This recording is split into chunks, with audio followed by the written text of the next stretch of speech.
Hello दोस्तों, आज हमारे यूट्यूब चैनल अमन कुमार पर आप लोगों का स्वागत है। इससे पहले वाली वीडियो में हिंदी के वर्णिका के पहले चैप्टर दही वाली मगम्मा का ऑब्जेक्टिव कर लिया। हम सब्जेक्टिव कर रहे हैं। सब्जेक्टिव का महत्वपूर्ण सवाल कर रहे हैं। जो पहला क्वेश्चन है, मगम्मा का अपनी बहू के साथ किस बात को लेकर विवाद था। मगम्मा का अपनी बहू नजम्मा के साथ किस बात को लेकर विवाद था। मगम्मा का अपनी बहू नजम्मा के साथ पोते के मुद्दे को लेकर विवाद था। मुद्दे को लेकर विवाद था। मगम्मा के बेटे को भी उसकी बहू अपने बस में करना चाहती थी, इसीलिए दोनों में हमेशा विवाद होते रहता था। अब हम लोग पढ़ेंगे दूसरा नंबर क्वेश्चन। पहला नंबर क्वेश्चन में मतलब आ सकता है, मगम्मा का अपनी बहू के साथ किस बात को लेकर विवाद था। ये क्वेश्चन आएगा तो इतना लिख दीजिएगा तो आपको 2 नंबर मिलेगा, 2 नंबर। दूसरा नंबर है, ये भी वीवीआई प्रश्न है।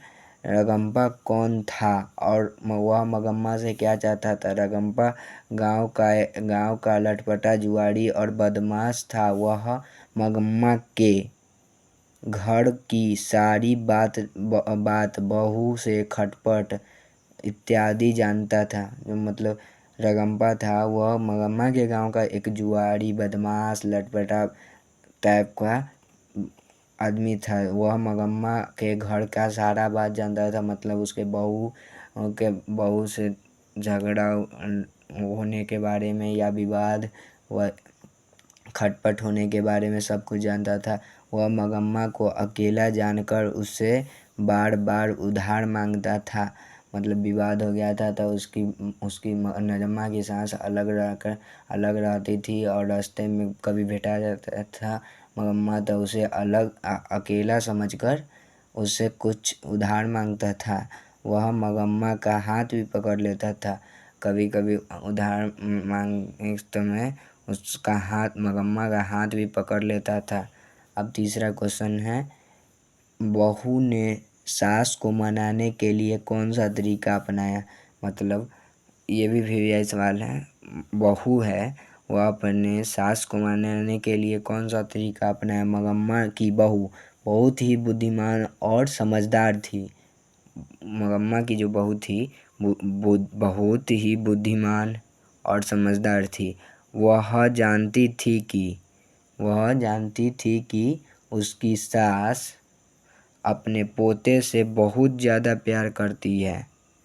उसकी सास जो थी नजम्मा जानती थी कि हमारी सास अपने पोते से बहुत ज़्यादा प्यार करती है, इसीलिए मगम्मा ने अपने बेटे को अपने पास भेज दिया। तो नजम्मा ने सोच समझकर अपने बेटे को अपनी सास के पास भेज दिया, जिससे सास भी मान गई। ये हो गया 3 नंबर क्वेश्चन। ये सब वीवीआई पॉइंट है। इसमें से कोई 1-2 क्वेश्चन आ सकता है और इससे आगे और प्रश्न है। चौथा नंबर सवाल है, इस कहानी का कथावाचक कौन है, इसका परिचय दीजिए। उत्तर में लिखेंगे, इस कहानी का कथावाचक मास्तिक वेंकटेश अयंगार है, जिसका जन्म 6 जून 1891 को कर्नाटक के कोलार में हुआ था। वह कन्नड़ साहित्य की एक संविधाता प्रतिष्ठित रचनाकारों में से एक है।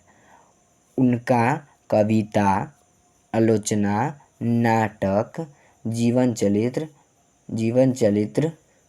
आदि सभी में महत्वपूर्ण योगदान है। ये उतना इम्पोर्टेंट नहीं है।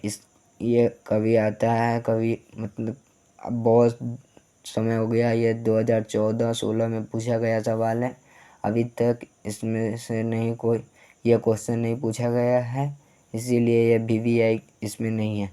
और एक और वीवीआई आ गया है, मगम्मा का चलित चित्रण कीजिए अपने शब्दों में। जो मगम्मा है, अब पीछे जो पढ़े उसके बारे में ऐसे लिख सकते हैं। अपने शब्दों में लिखना है तो ऐसे लिख सकते हैं। मगम्मा एक विधवा औरत थी जो अपना पेट पालने के लिए बेंगलुरु शहर में दही बेचा करती थी। मगम्मा के साथ में एक बेटा था, एक बहू था, एक पोता था। और उसकी बहू नजम्मा के साथ अच्छा संबंध नहीं था। उन दोनों में मगम्मा के बेटे को लेकर हमेशा झगड़ा होते रहता था। यही सब लिखना है। इसमें लिखा गया है मगम्मा का चरित्र चित्रण कीजिए अपने शब्दों में। तो उत्तर में सुनिए। मगम्मा एक विधवा औरत थी जो अपना पेट पालने के लिए बेंगलुरु शहर में दही बेचती थी। मगम्मा के साथ एक बेटा, एक बहू, एक पोता था। मगम्मा की अपनी बहू नजम्मा के साथ अच्छे संबंध नहीं थे। वे दोनों मगम्मा के बेटे पर अधिकार को लेकर लड़ते झगड़ते। मतलब माँ चाहती थी मगम्मा चाहती थी कि मेरा बेटा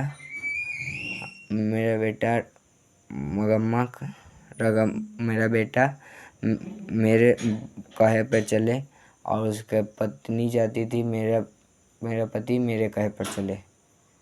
इन दोनों को लेकर आपस में झगड़े होते रहते थे। अब 6ठे नंबर सवाल है, दही वाली मगम्मा कहानी का सारांश प्रस्तुत कीजिए। ये पूरा कहानी है, इसका सारांश देना है। मतलब अभी जो कहानी पीछे पढ़े हैं उसका सारांश पूरा देना है। उत्तर में यह कहानी एक विधवा औरत मगम्मा की है जो अपना जीवन यापन करने के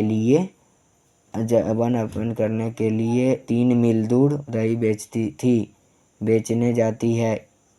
इसका मुख्य पात्र मगम्मा है। मगम्मा का एक बेटा, एक बहू, एक पोता है। मगम्मा दही बेचकर जो भी पैसा कमाती है उसका उपयोग घर के कार्यों में करती है, परंतु एक दिन उसकी बहू नजम्मा के साथ किसी के साथ विवाद हो जाता है, जिसके कारण मगम्मा अलग खाना बनाकर खाने लगती है। इस कारण कहानी में अक्सर घरों में होने वाली घटना को दर्शाया गया है कि जब तक बेटे की शादी न हो जाती है तब तक बेटा माँ की बात मानता है, लेकिन शादी हो जाने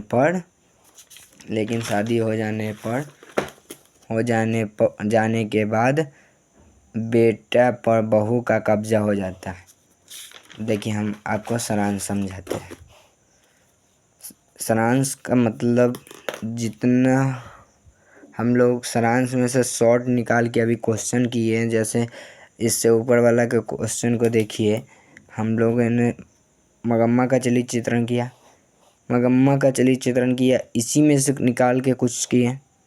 यही है, मतलब यही सारांश में से निकाल कर जो चीज़ करेंगे उसे ही सारांश में से शॉर्ट निकालते हैं, उसे क्वेश्चन कहते हैं। ये सारांश है। सारांश में मतलब पूरा कहानी बताना है। तो अपने शब्दों में कहानी भी बता सकते हैं। यह एक विधवा औरत थी, मतलब यह अपने जीवन यापन करने के लिए बेंगलुरु शहर में दही बेचा करती थी। यह 3 मील दूर दही बेचने जाती थी, और इसके एक बेटे थे और एक पोता, एक बहू थी। इसकी बहू के साथ अच्छा संबंध नहीं था। इन दोनों के बीच आपस में झगड़े होते रहते थे। यही सब अपने शब्दों में लिखना है।